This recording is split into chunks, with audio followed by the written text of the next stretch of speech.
The first project is this ribbon chain in Halloween colors. To make it, you'll need ribbon, scissors, glue, and a ruler if you want to be really precise in your measurements. I started by making a loop that looked proportional to me.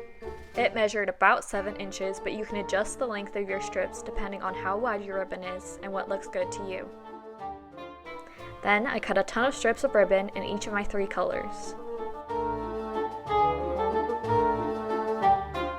The ribbon I used is 1 3/8 inches wide. I got mine in the floral department, so it's sort of plasticky and stiff, which means it will hold its shape well, but you can use any kind of ribbon.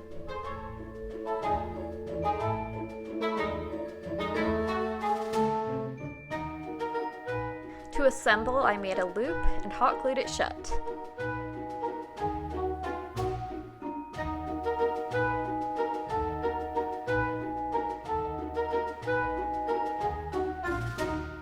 Then I looped the next color strip through the first loop and glued that shut.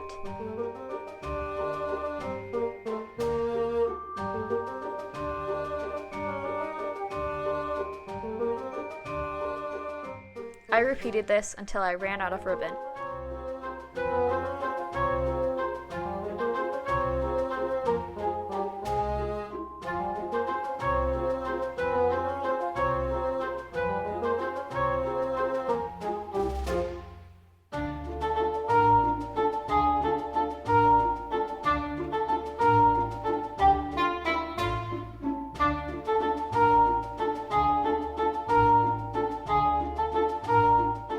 On the screen, I've inserted some other ribbon I found that would make a fun Halloween chain.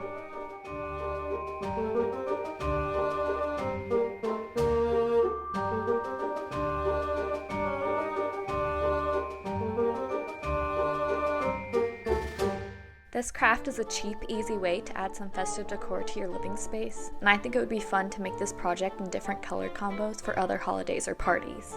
I'm definitely planning to make a Christmas version.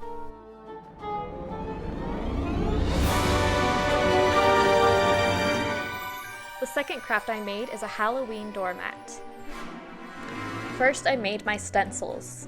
I googled illustrations of ghosts, scary black cats, and pumpkins.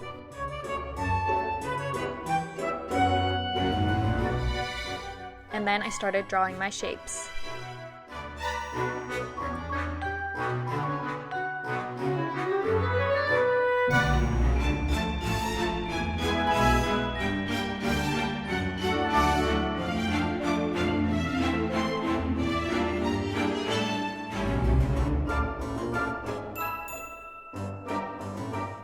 I have to use a reference when I'm drawing or else I forget what things look like.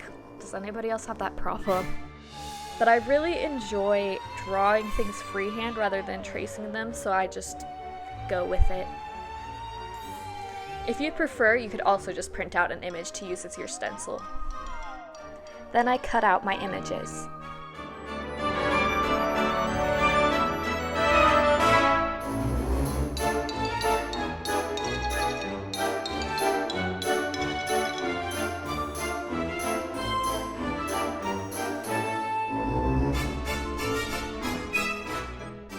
At this point, I realized I did not like my pumpkin, so I drew a new one that was simpler and much smaller.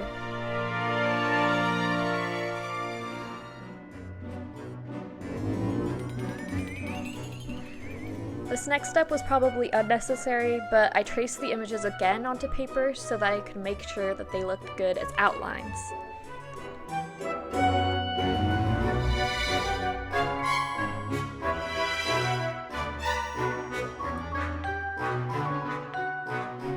Then I cut out the middles of each image and taped the slit closed.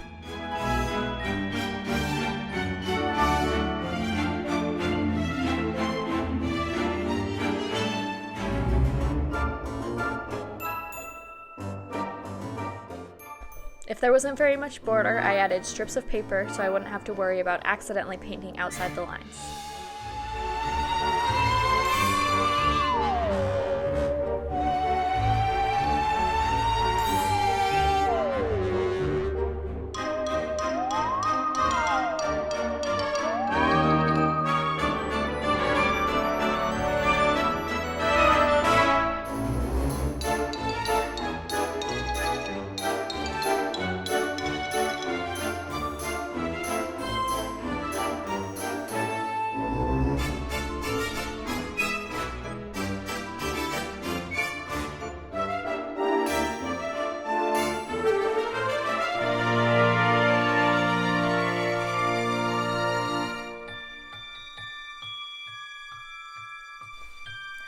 I got this Coir doormat at Home Depot. Since the cat is the largest stencil, I started with it.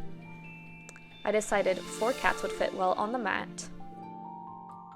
Using a foam brush and outdoor acrylic paint, I started painting. I found it easiest to dab the paint onto the material rather than using brush strokes.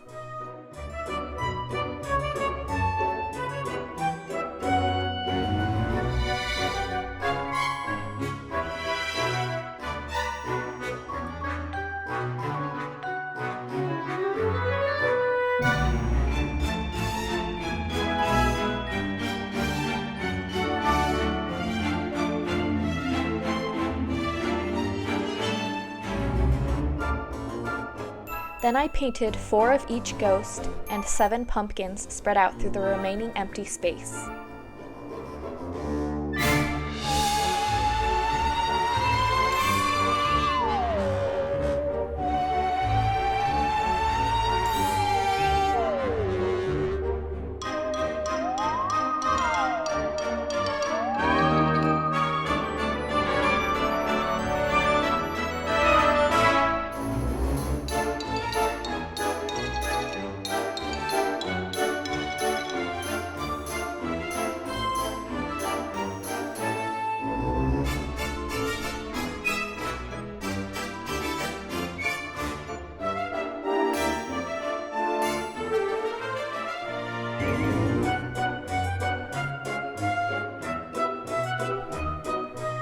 Then I took a small paintbrush and added stems to the pumpkins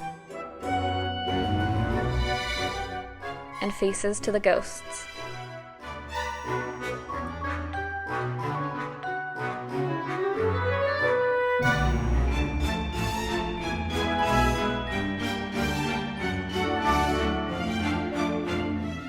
I also filled in some patchy spots on the cats.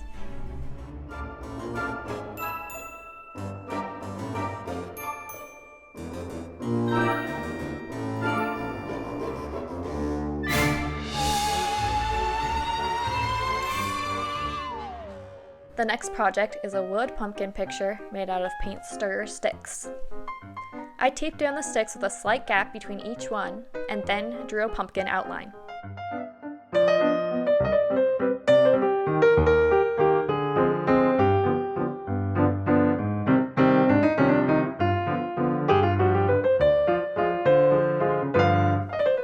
I numbered the sticks in order so I wouldn't mix them up while I was cutting them.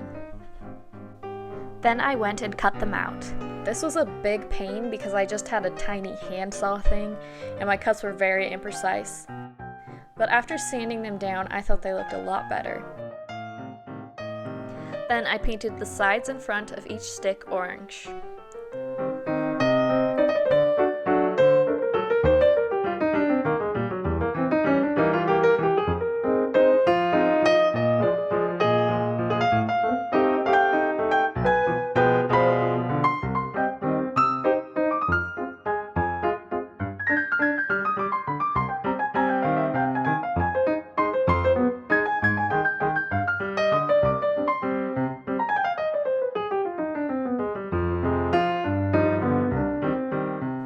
For the middle stick, I left the top unpainted because I later painted it green to make the stem.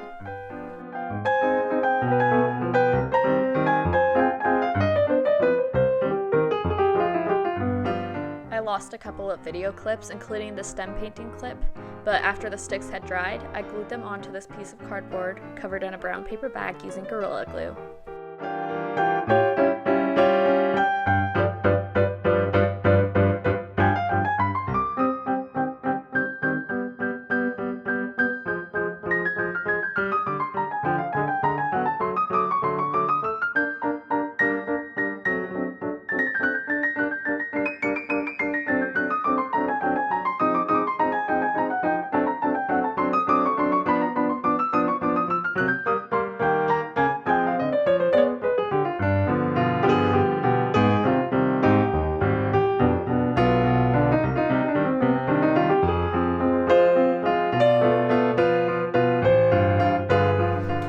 Then I drew a little pumpkin leaf and cut 2 of them out of green felt scraps and glued them to the stem.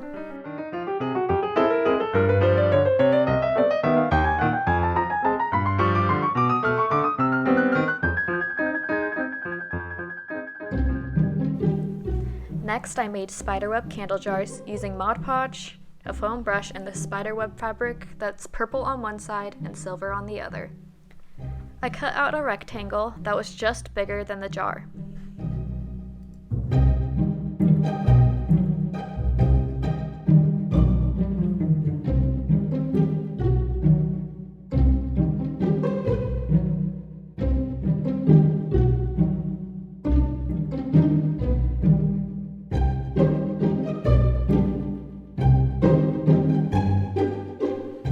Then I painted the Mod Podge onto the jar and started to wrap the fabric around it with the purple side up.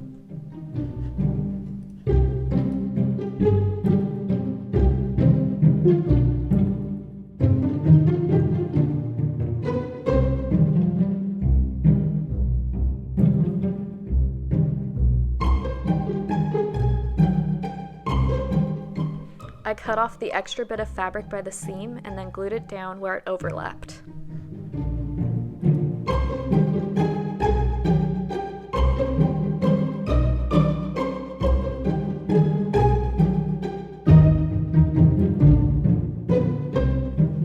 When the Mod Podge was no longer wet, I trimmed the bottom fabric so it barely wrapped underneath, and I started to glue it down.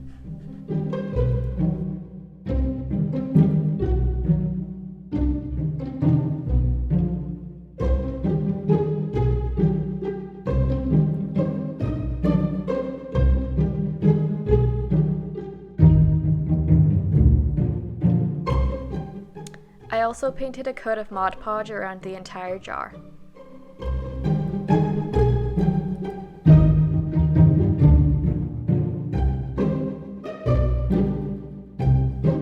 As you can maybe see in the background, I made the other jar with the silver side up.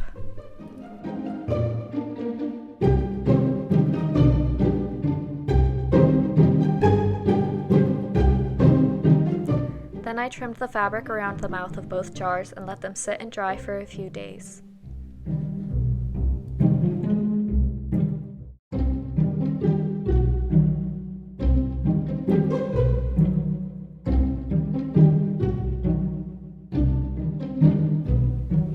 To finish the bottom, I cut a circle out of black felt and glued it down.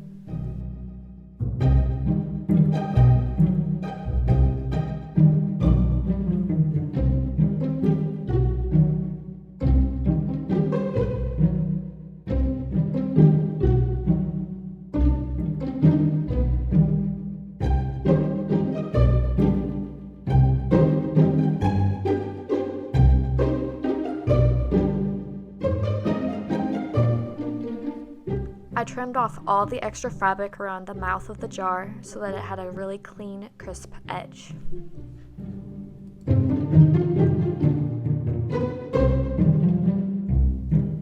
You could glue a ribbon to the top if you want it to look more polished, but I decided I liked mine without.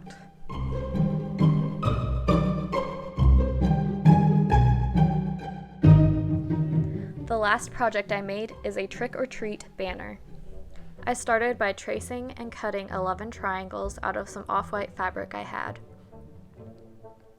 My cat Greta really liked this part.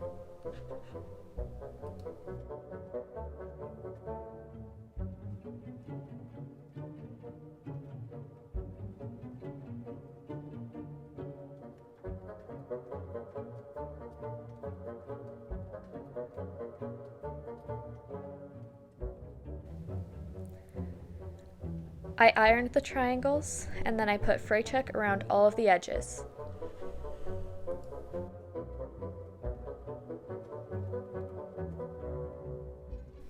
I don't have a printer right now, so I had to freehand draw my letters, but they turned out actually really good, so whatever, I guess that's my talent now.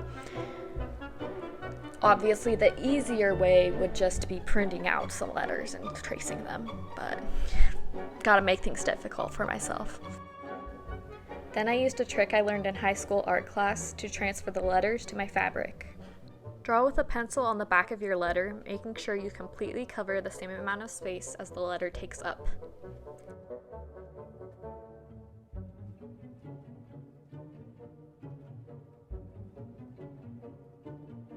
Then put it on the fabric, pencil mark side down, and firmly trace over the letter's outline.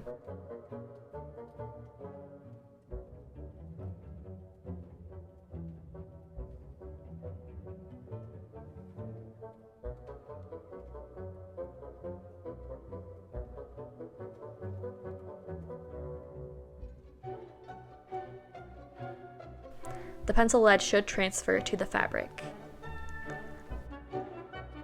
Then trace over the letter so there's a clearly visible outline.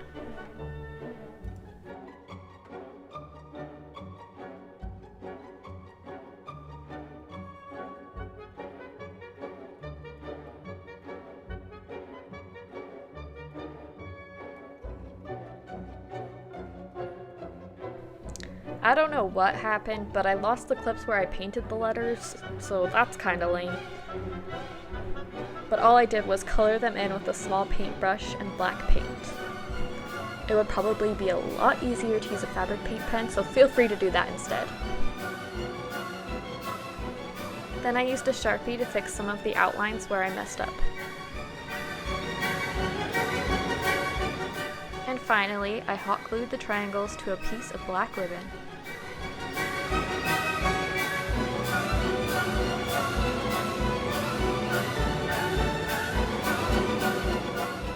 I left a little bit of space on each side of the OR triangle to make it more readable.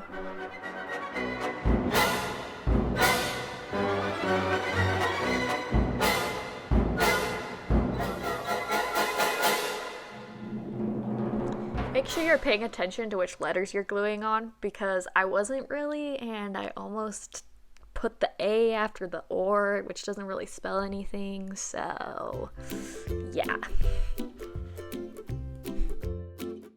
And those are my easy Halloween crafts. I'll be posting another Halloween video in a couple of weeks, and I have even more fall and Christmas DIYs coming in November and December, so I'd love it if you subscribed. Thanks for watching and happy crafting!